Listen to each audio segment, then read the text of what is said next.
Hello, Tashidele, Namaste, everyone.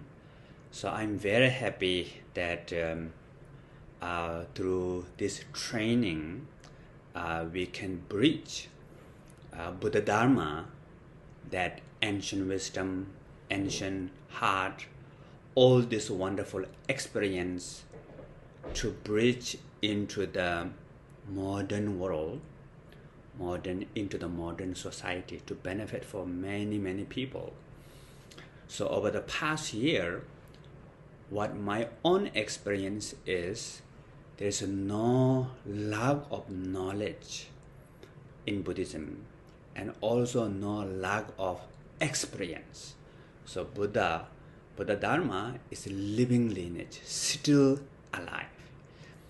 And it has so much knowledge, so much experience. So for example, for me, we need to go through, according to Tibetan Buddhism, we follow the Nalinda tradition, and we study at least 9 to 18 years. Then we do 3 years, 3 months retreat. So this is just example. There are a lot of practice, a lot of study. But there's some obstacle. What I see is how to convey this message to the modern world. So I think this is one of the big obstacles that we are facing now. So through this training, we can really understand the first important is the modern mentality.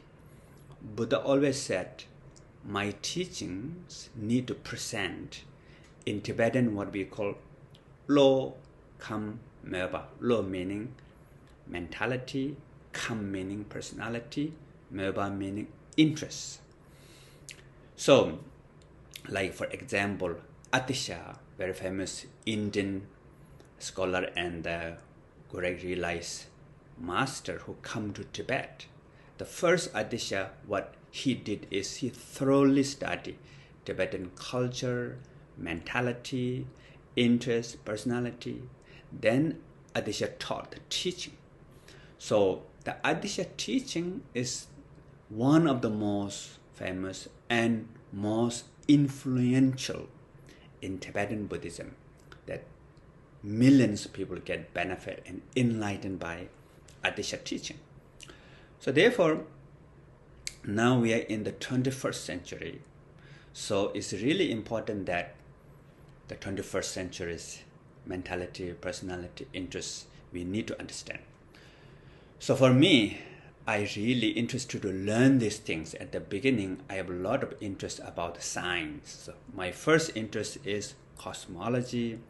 Then I'm interested in neuroscience, then physics. So physics is very interesting. So right now, I'm interested in psychology and social science. And through that, we can understand the modern mentality, and then we can give teaching. And the second important is pedagogy, the presentation skill, the teacher training like this. So now many of you to join this kind of like training, and this really benefit for others. Buddha said, my biggest the skill to help other beings is through the Dharma, the training wheel of Dharma. Not because I'm powerful, not because of magic, not because of the blessing, but the most important is through the Dharma teaching. So for us, we are followers of the Buddha. What we need to learn is how to teach. Practice yourself and teach to others. So the first important is to understand the audience, right? Second important is your own study and practice. Really important. Whatever you teach, you try best to learn and integrate in your life, in your experience, though nobody will be perfect, right? Until fully enlightened, we will not become fully master of the Buddha's teaching, and we all make mistakes. That's totally okay, but we need to follow the guidelines of Buddha's teaching. principles, cannot go beyond that. And for my own experience, the Buddha's teaching works in 2,600 years before, but still really relevant now in the modern era, in the modern time. So sometimes what I call is timeless wisdom. And then next important is the general teaching style, special for the public. Three important things. First, simple is very important. In the ancient time, simple thing make it a little bit difficult, and a lot of jargons, a lot of numbers, divination, divided, and characteristics, and then how other people think, and what are the different arguments, and what are the so many lists of theoretical explanations. People think, wow, that one is so wise. But now in the modern era, the most important is simple, that everybody can understand. So simple is very important. Second important is related with the feeling, emotional, special, relevant to the life, relevant to the everyday life, that how to work with the panic attacks. So for me, these teachings are very relevant for me because of my own panic attacks. Through that, I joined the Buddha Dharma. And nowadays in the world, like a few days ago, I was in England. They said in UK, the number one cause for death for the men is the emotional problem. So in the future, the emotional problem might become bigger than tsunami or bigger than the pandemic. So it's huge. So for these problems, Buddha Dharma become like medicine. Even beyond medicine, it's ongoing transformation that can really explore our true nature. So therefore, second important is relevant to the feeling, to the life is very important. And third important is the uniqueness. So something is unique.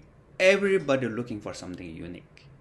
So if you have these three, simple, relevant to the feeling and the life, and uniqueness, then the teaching become really effective and beneficial. And how to give teaching? So in traditional style, what we call the first introduce, like summarize, then elaborate, and then conclude again. So this is also related with the modern scientific research. They said the brain, if we can hear 3 times, then we can remember. The brain remember that, repeating 3 times. So first, what are you going to teach? Then you teach, then you summarize. I think this is very good. And then how to teach? The first, in the traditional, what we call first is the purpose, goba. Then summarize. Then explain the main, goba, dubi, dunjit, sik dunjit. Then some critical questions, thinking, dialogue. And then in the end, summarize. And then also how these connect each other, connect to link each other. So these are the kind of like style of the philosophical style. Then we have meditative style of teaching, what we call view, meditation, application. And this is very relevant now in the modern, the view meaning cognitive level, begin by cognitive, the reasoning.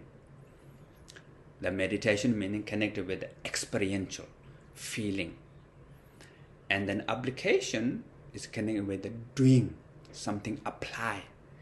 So human mind has 3 categories: cognitive level reasoning, emotional feeling, then the habit. Habit works with application. So if we can work with the cognitive level, emotional level, habitual level, we can transform. That's the psychology said. what they said, A, B, C. A is affect, B is behavior, C is cognitive. Only cognitive level, it helps, cannot help much. Only feeling level, it helps, but there's limitation. Only try to do something you don't know why, you don't know what purpose and how too much, it doesn't go far. So these three together, really beneficial. Then also, sense of humor, if you have, very good. I have kind of like natural sense of humor, and I release that. And then story. Story is always important to tell these deep, profound in the story, then everybody will remember, will understand. So these are my own kind of like teaching methodology, and it really benefit for me. And overall, one of the most important thing is the intention. Why you're teaching, not try to impress others, but to really help others, to guide, to bring peace and happiness. And this is very important. So I'm really thankful for all the organizers. And Tenzang, he asked me many times to give kind of like talk. So unfortunately, I cannot be there, but through the video, that whatever my experience, I know I have this opportunity to share all of you. Thank you very much.